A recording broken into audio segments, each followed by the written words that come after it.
First of all, you've got increased student involvement over passive listening, right? They're doing more. And that's really what the words active learning mean. It could mean that they're engaged in activities. Less emphasis is placed in the class on transmitting information. And more is emphasized on skill development with a lot on social skills. So for example, the Think, Pair, Share we did before has a social component to it. And as we jigsaw, we'll see that as well. And I think in today's day and age, we need to be more and more sensitive to the fact that in school, we really want to be preparing them for life.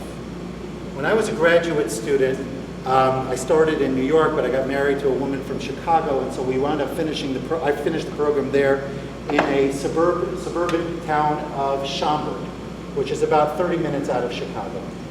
And the professor, so right nearby the school, is a phone company called Motorola. You probably have heard of it. And so the professor, it was a methodology course in teaching social studies.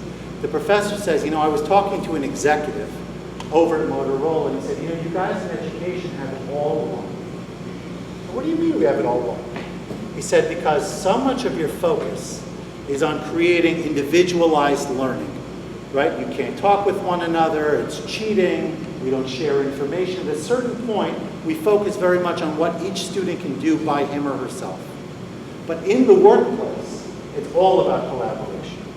And if you're familiar with the terminology 21st century learning, you know that that's really what all the emphasis is. In order to prepare our students for life, on all respects, we really do want to have them engaged in social learning with one another, where they're not just responsible independently.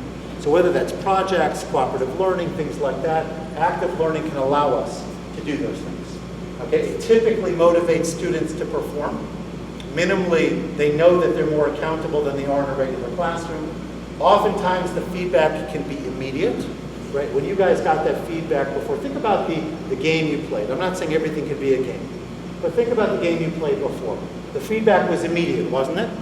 You saw immediately whether your answer was correct or incorrect. You also saw a tally, if I saw correctly. You were divided in teams, right? So you saw how your points were constantly being adjusted, first place, second place, and all of this. All of that, I think, was motivating for you, wasn't it? It certainly was. I was excited. I was in the hallway.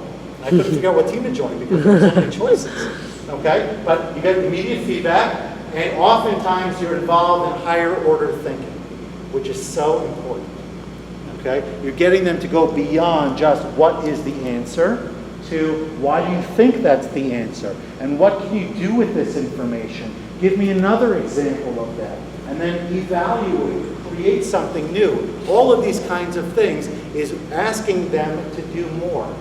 And when you ask them to do more, you have them learn deeper and better.